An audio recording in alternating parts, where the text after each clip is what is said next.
London in those days was a city of contrasts. By day, its streets bustled with commerce, laughter, and the bright chatter of carriages rolling down grand avenues. By night, however, it became something altogether different. As dusk fell, the fog would drift in from the Thames, clinging to the narrow streets and alleys like a living thing. It muffled footsteps, blurred outlines, and turned every shadow into a lurking presence. On such an evening, two gentlemen walked together at a measured pace. Mr. Gabriel John Utterson, lawyer by profession, was a man of rugged countenance and reserved character. His clothes were plain, his manner sober, yet beneath his calm exterior lay a steadfast loyalty to his friends. His walking companion, Mr. Richard Enfield, a distant kinsman, was of a more sociable nature, quick to speak and quicker to observe. Their weekly walks, though often silent, had become a ritual, binding them in quiet companionship. That night, as the fog pressed heavily upon the city, Enfield suddenly gestured toward a peculiar building, a small dingy house squeezed between. Respectable shops, its windows shuttered, its paint peeling, its door battered and unwelcoming. The structure seemed to sulk among its neighbors, a blemish on an otherwise tidy street. "You see that door?" Enfield said, his tone low, as though reluctant to stir the air around them. Utterson turned his head. "Yes, I see it. It looks like it hasn't been opened in years." Enfield's eyes narrowed. "It has been opened, my friend. I've seen it myself. And what I saw that night still troubles me." He paused, as though gathering the courage to continue. The fog swirled between them, and Utterson, curious by nature and profession, urged him on. "Go on, Richard. What did you witness?" Enfield let out a long breath, and then he spoke. "It was near winter, a night not unlike this one. I was returning from some errand, and the street was deserted. Suddenly, I saw a man, a small man, oddly deformed, though I could not say why, walking briskly down the lane.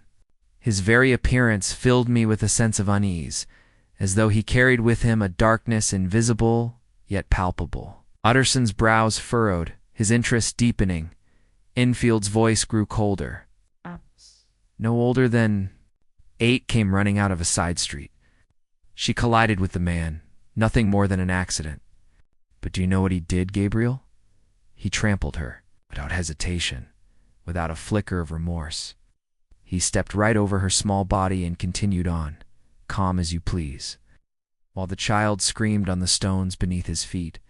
Utterson stiffened, his lawyer's reserve shaken. Good God. I chased him down," Enfield continued. "Others heard the cries and joined me. We caught him a foul creature, though not by size or strength, but by something in his manner.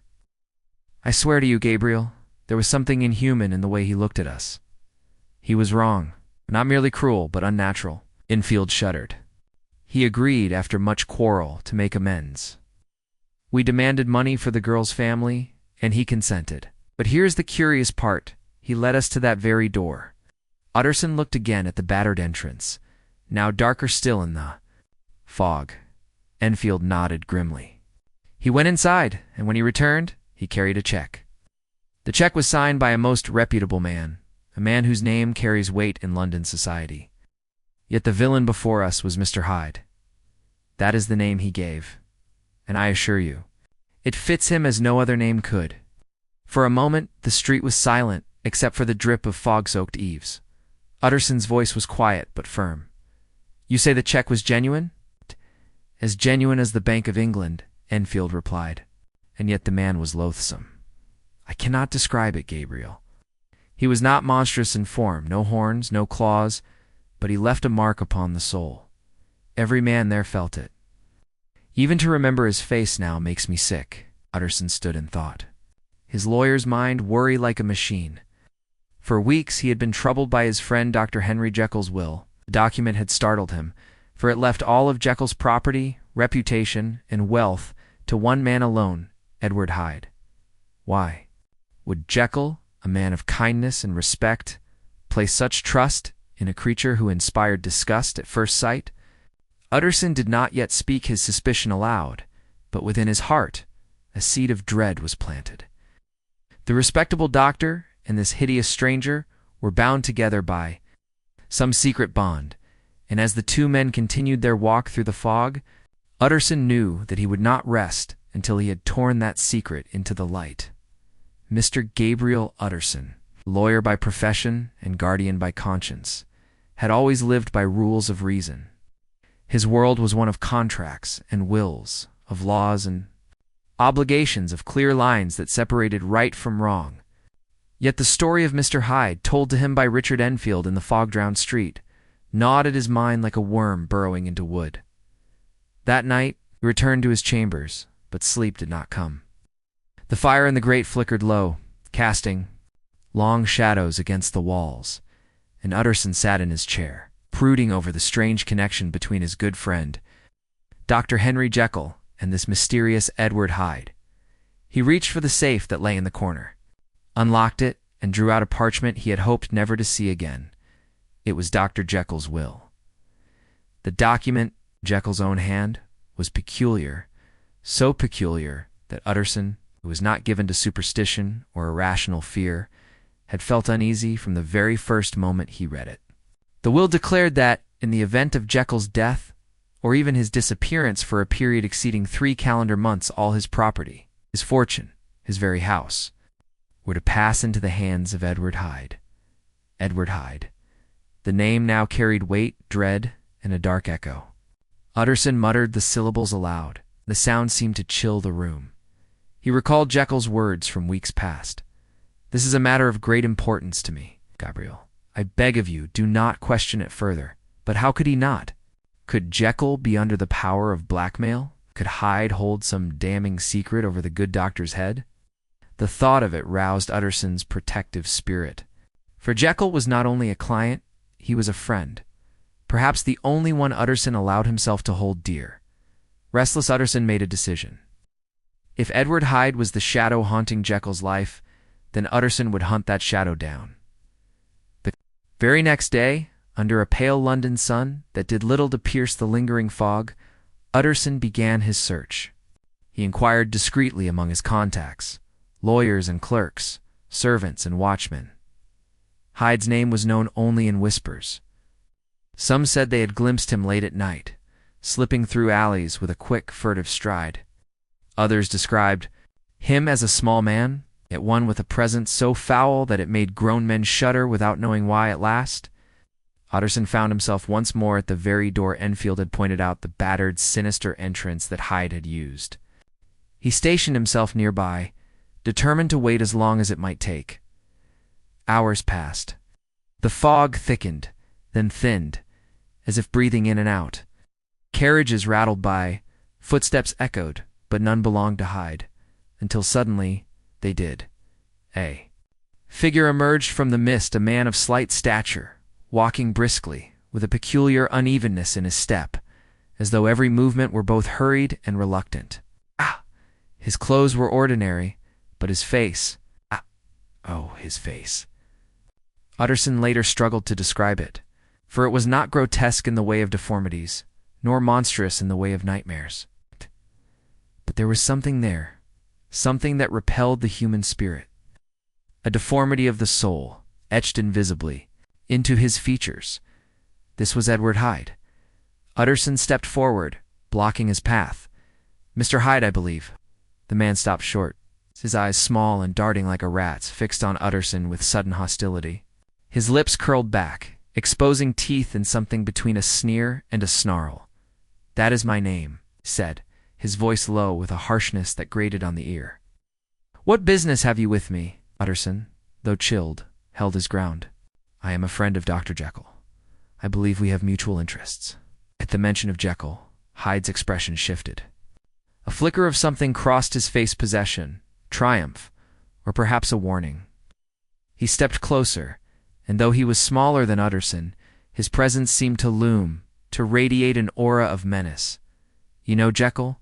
Hyde asked, his words clipped, his tone sharp. "Intimately," Utterson replied, though his voice was steady only through sheer will. "I must ask how you come to be connected with him." Hyde's eyes narrowed, and for a moment Utterson felt he was staring not at a man, but at some predator crouching in the dim light. Hyde's reply was curt, final. "That is between Dr. Jekyll and me. No one else." There was a pause, heavy with unspoken threat. Then Hyde slipped a key from his pocket, one that fit the very door Utterson had been watching, turned it, glanced back once with a look of burning disdain, and vanished inside, shutting the door firmly behind him. Utterson stood in the street, shaken.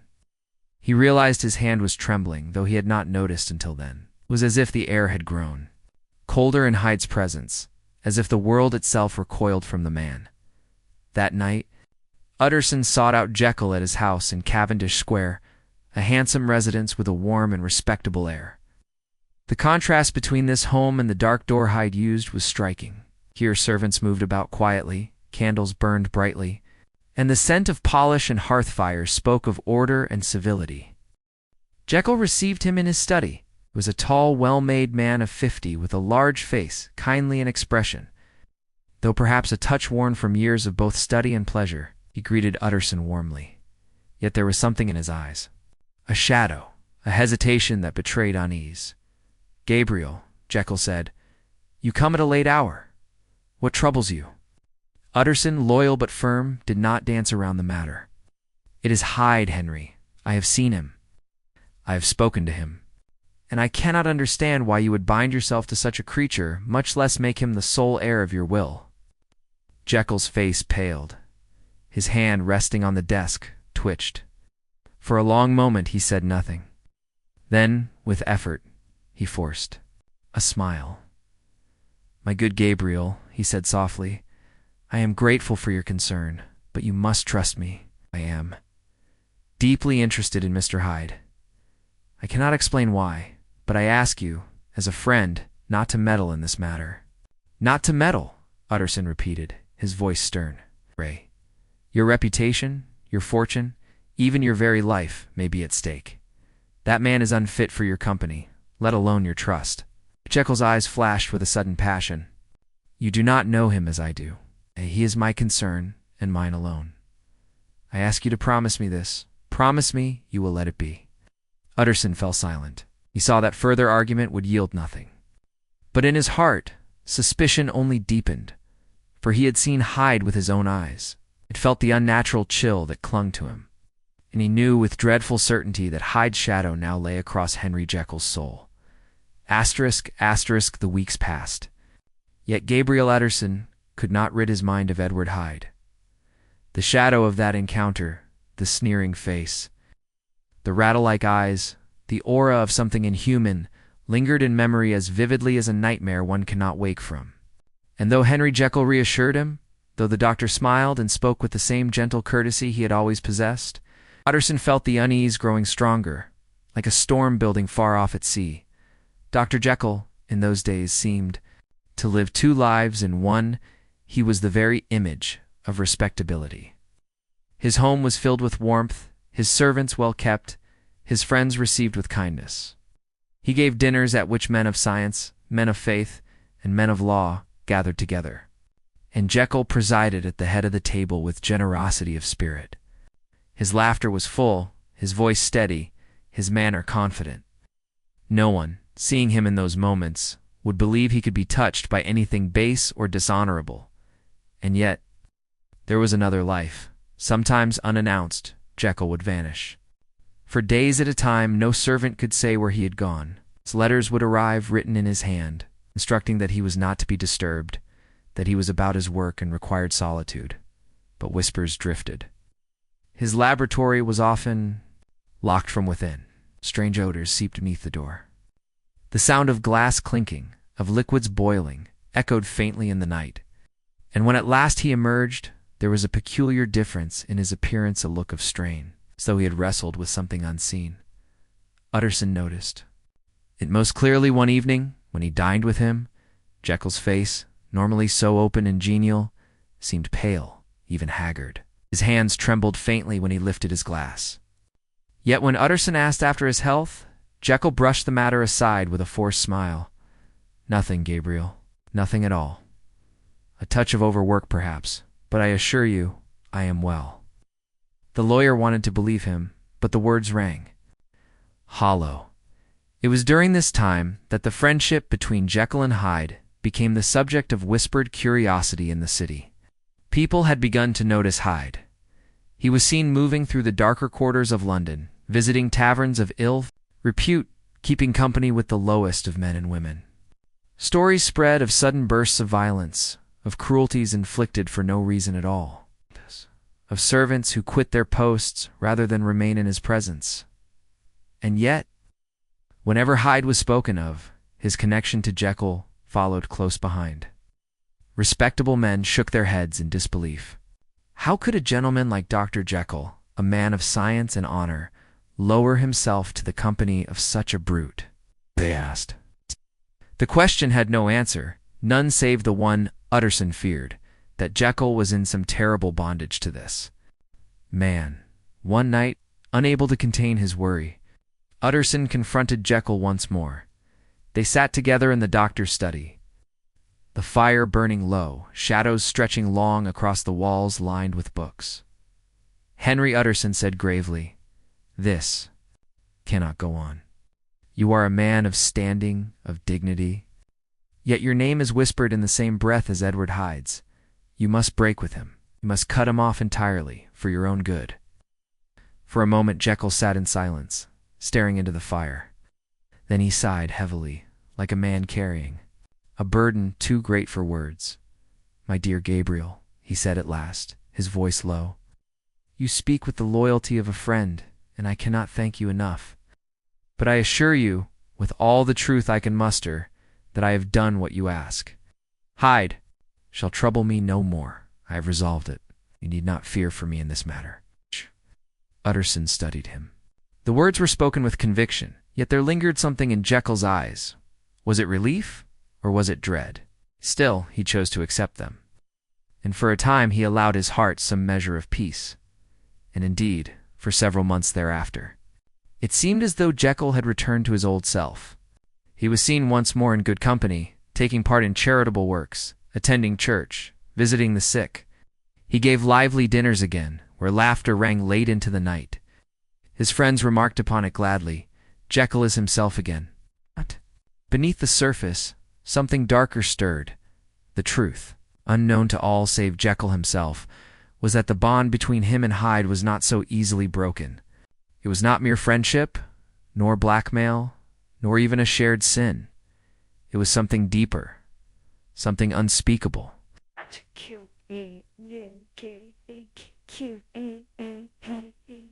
Ick, ick, ick, ick, ick, ick.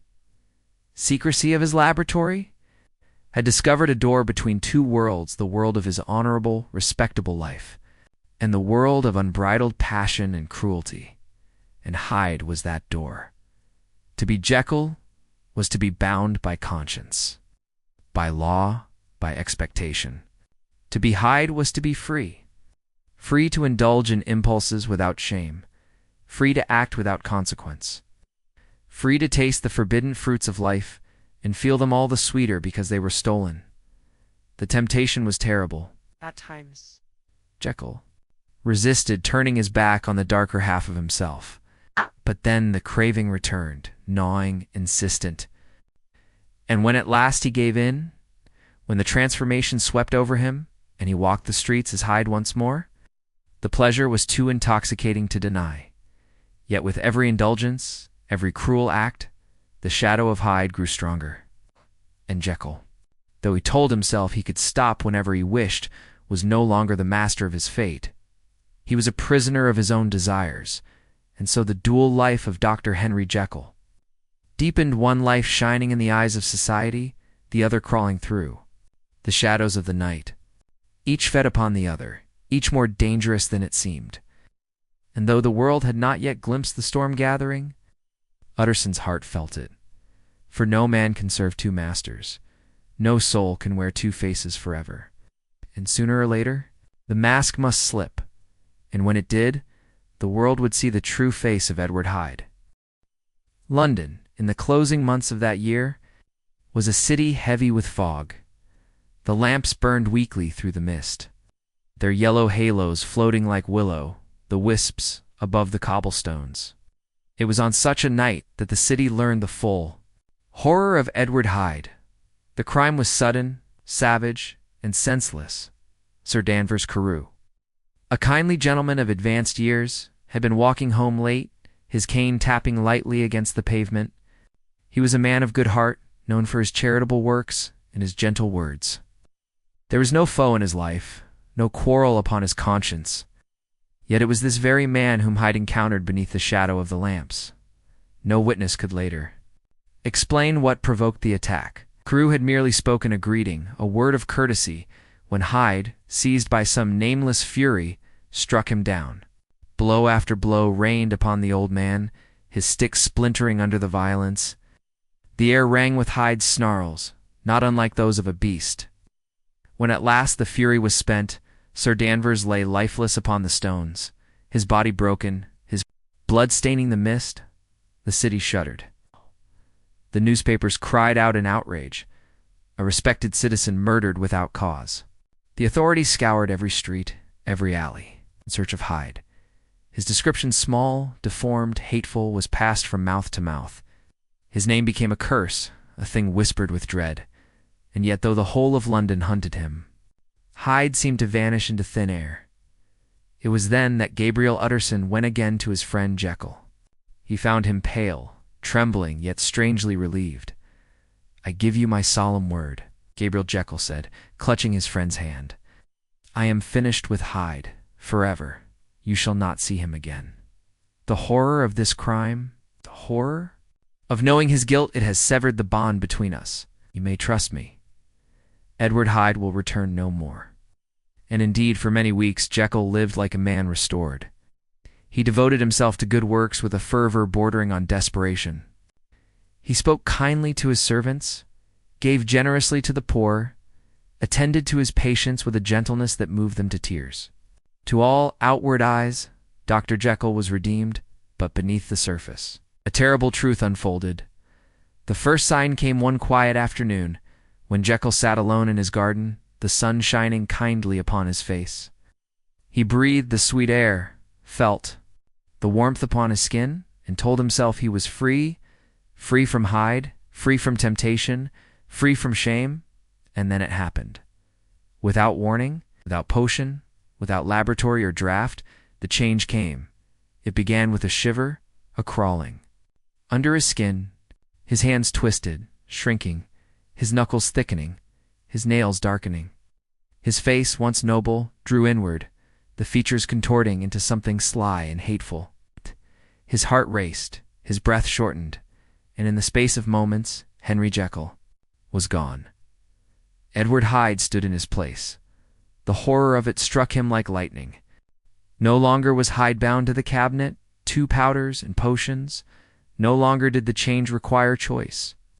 The dark self, once chained, had grown strong enough to break free at will. Jekyll fled to his laboratory, his heart thundering in terror. He brewed the draught, hands shaking, lips muttering frantic prayers. When at last he drank, the agony of transformation tore through him like fire. When with unspeakable relief, he found himself restored, Jekyll again, trembling, sweating, gasping. But the truth was undeniable. Hyde was within him. Not as a guest, not as an accomplice, but as a second soul, hungry, restless. Waiting from that day forward, the doctor lived in fear. He avoided the streets, locked his doors, and spent long hours in the company of his books and test tubes. He tried to fill his mind with study, his heart with prayer.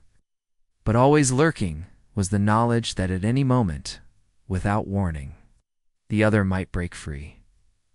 There were nights when he awoke, his sheets torn by his own struggles, the taste of Hyde still lingering in his mouth. There were mornings when he found his clothes stained, his shoes muddied, though he could not recall where his darker self had walked. More and more, the draught became his only hope. He carried vials of the potion with him, hidden in drawers, locked in cabinets, desperate that he might seize them the instant Hyde returned. Yet even this comfort began to crumble, for sometimes when he prepared the draught it failed. Powders that had once restored him now gave no relief. Was it the impurity of the salt? Was it that his body itself had grown steeped in Hyde's essence? He could not know. Each failure deepened his despair. It was in those dreadful weeks that Utterson and the servants began to notice Jekyll's seclusion. He refused visitors, sent word that he was unwell, and shut himself within the laboratory, for days on end. Once, when Poole, his loyal butler, pressed his ear to the door, he swore the voice that answered was not Jekyll's at all, but another harsh, rasping, filled with fear. "Tell him I see no one. Tell him I am done with the world," the voice cried, and then silence. Utterson's heart grew heavy with dread, confided to Poole. "Something has come between Jekyll and the daylight. I fear we are nearing the end of this mystery, and I fear it will be terrible." For within the locked chamber of his laboratory, Henry Jekyll wrestled with his fate. He knew now that the choice was no longer his. Hyde was not a visitor. Hyde was his true self, growing stronger with each passing day. The transformations, once his own doing, now came unbidden, wild, uncontrollable. At the dinner table, at the fireside, in the midst of conversation, he felt them creeping upon him. And he fled, always fled, before the eyes of others could behold the monstrous truth. And in his heart, he knew the day would come when flight would not be enough, when Edward Hyde would emerge in full, never to be caged again. Asterisk, asterisk, London, once bustling, with the life of its busy streets, seemed to grow darker around Dr. Jekyll's house. The fog lay heavier in Cavendish Square, curling like a living thing around the lamps. Passers-by glanced uneasily at the tall, shuttered windows of the physician's home. It was said he had fallen into ill health, that grief and work had worn him down, but the whispers hinted at something more sinister. Within those walls, silence reigned. Only the servants moved about in hushed voices, carrying trays to doors that never opened, obeying instructions passed down through the butler, Poole. And always there was the locked laboratory, a place no one but the master entered. Gabriel John Utterson, lawyer and loyal friend, could bear it no longer. Each day he called upon Jekyll, and each day he was denied. Once he left a note. "I must see you, Henry. The matter presses. Your absence grieves me. Ow, ow, ow, ow, ow. If you are ill, allow me to help. You, if in trouble, let me share the burden." The reply came, written in Jekyll's hand, but trembling, hurried, and fearful. "My dear Utterson, I thank you for your kindness, but I cannot see you. Rest assured I am under a punishment and cannot escape it. Do not trouble yourself on my account. Pray for me if you can, but speak to me no more of visits." This letter chilled the lawyer more than silence ever could, for the words sounded not only like despair, but like confession of a soul damned. Weeks passed, and still Jekyll was hidden from view. The servants whispered among themselves, and one evening Poole appeared at Utterson's chambers, pale and trembling. "Mr. Utterson, sir," he began, twisting his hat in his hands, "I am greatly afraid there is foul play at work." Utterson frowned. "What do you mean, Poole?" "It's the voice, sir. It's the voice behind the door." "It isn't my master's. I've served Dr. Jekyll 20 years, and I'd know his tones anywhere. This voice, it's rough, desperate. Sometimes it begs for medicine, sometimes it rages in fury, but it is not the doctor. And though the door is locked, sir, I have caught glimpses of a smaller figure moving in the room, swift and restless. That man is not my master." A cold dread swept over Utterson. "You believe Hyde is there?" "I do, sir. I believe Hyde has made away with the doctor or holds him prisoner." Utterson rose at once. "Then we shall settle this tonight." It was evening when Utterson, lantern in hand, accompanied by Poole and 2 stout servants, arrived at Jekyll's house. The windows were shuttered tight, and a strange stillness lay over the building. The group gathered outside the laboratory door, where Poole rapped with a shaking hand. "My master, are you there?" A voice answered, low, hurried, with an edge of fury. "Tell them I cannot see anyone. Leave me be." Utterson called out, "Henry Jekyll, this is your friend Utterson. For God's sake, open the door." But the voice within did not sound like Jekyll's at all. It is useless. You will not understand. Leave me, Poole whispered. You see, sir, that is not him. That is the other. A grim silence followed. Then Utterson gave the order. The men fetched axes and began to batter at the door. The sound echoed through the house, thunderous blows, splintering wood, shouts of effort. Inside, a frantic scurrying was heard, the crash of glass, the rattle of metal, as if the occupant sought desperately to destroy something or to end his life before discovery. At last, with one final strike, the door burst inward. The group surged into the dimly lit laboratory. The air was heavy with chemical fumes. Papers and glass lay scattered as though some violent struggle had taken place. And there upon the floor by the fireplace lay the body of a man. But it was not Dr. Jekyll. It was Edward Hyde. He was dressed in clothes far too large for his twisted frame, the garments of Jekyll himself.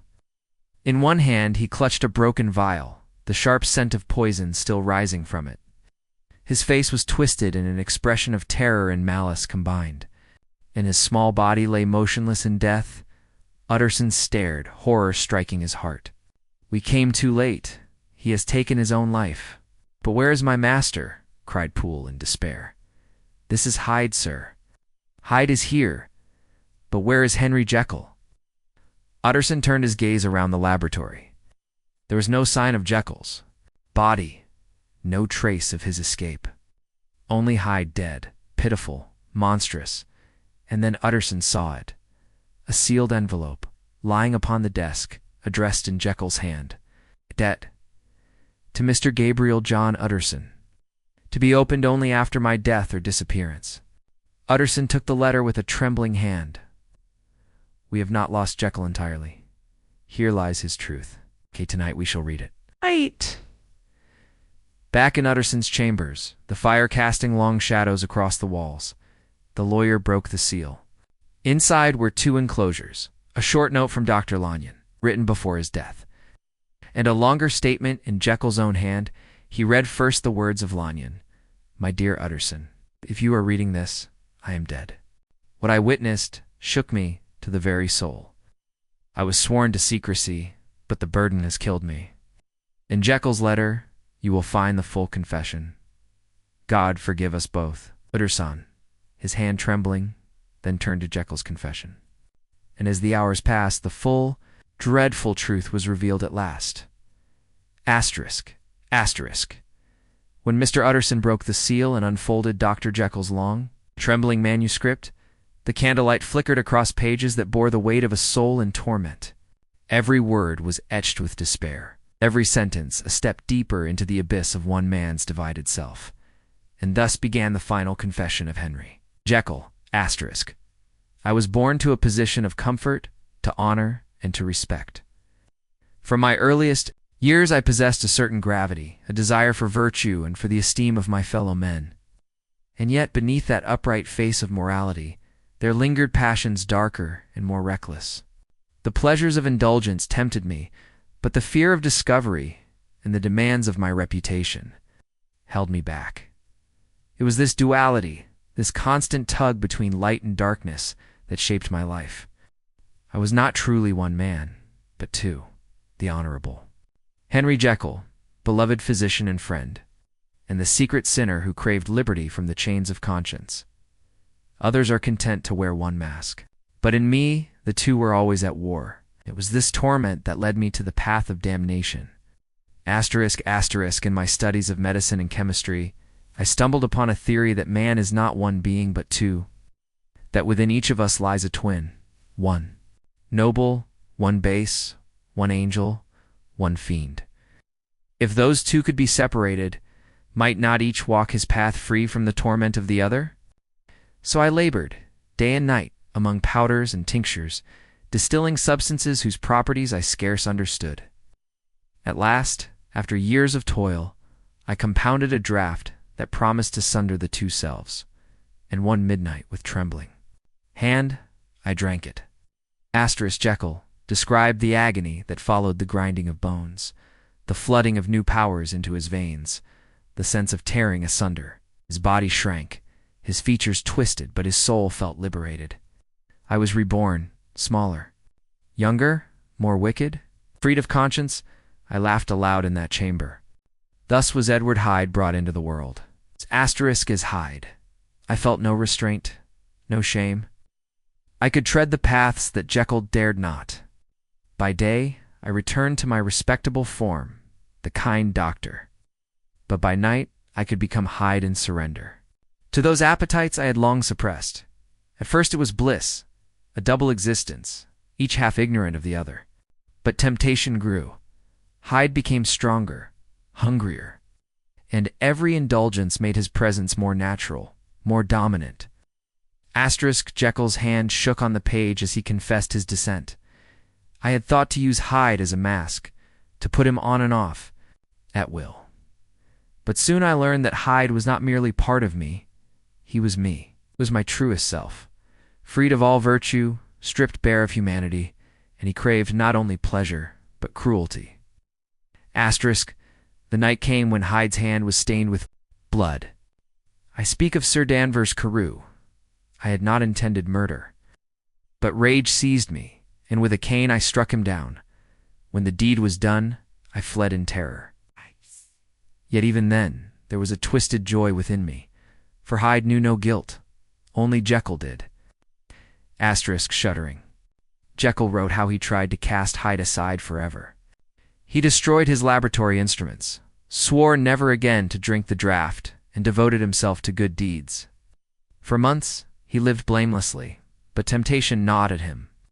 I was still the same man, Utterson the same divided soul. When at last I yielded and drank again, Hyde sprang forth with greater fury, as though he had been starving. Asterisk at first I had needed the potion to change, but now, even without it, Hyde would sometimes emerge. Once, as I sat in Regent's Park dozing in the sunlight, I awoke to find my hands, Hyde's hands, clenched before me. I had not drunk the draught. The change had come unbidden. From that moment I knew my control was gone. Hyde was the master, and Jekyll but the shadow. Asterisk terrified, Jekyll locked himself away. He begged chemists for pure salts to reproduce his potion, but none would suffice. The original ingredient, by some unknown impurity, had been unique. Without it, he could never again fully restore himself. And so, I remained a prisoner. Hour that passed, Hyde grew stronger, more enduring, while Jekyll withered. I was but a phantom in my own body. Asterisk, I know now that death is my only escape. If I could, I would destroy Hyde utterly, but he is bound to me, flesh and soul. Die, it will be by his hand or in his form. Already, even as I write, I feel him stirring, clawing at my mind. I leave this confession not to clear my name, for it is forever stained, but to warn you, as my friend, of the danger that lies in the human heart. We are not one, but two. Waken. The other is to invite ruin. Farewell, Utterson. When next you see me, it will not be Henry Jekyll you behold, but Edward Hyde, triumphant in my destruction. Asterisk, the letter ended there, the last line smudged as though written in haste. As Hyde pressed in upon Jekyll's weakening hand, Utterson lowered the manuscript, the weight of it pressing upon his very soul. The fire crackled, but offered no warmth. Outside, the London fog pressed against the windows, heavy and suffocating. The truth was laid bare at last. Jekyll and Hyde were one. The noble doctor and the fiend who murdered in the night were bound together from the beginning to faces of the same man, and with Hyde's death upon the floor of that laboratory, Henry Jekyll was lost forever. Thus ends the strange case of Dr. Jekyll and Mr. Hyde, a tale not of monsters from without, but of the monster within. It is a warning whispered through time that within the heart of every man lies a shadow, and to unleash it is to invite the darkness to rule. And so the doors of Dr. Jekyll's laboratory are closed forever. The man who walked in the daylight as a respected physician now lies lost to the shadow of his darker self.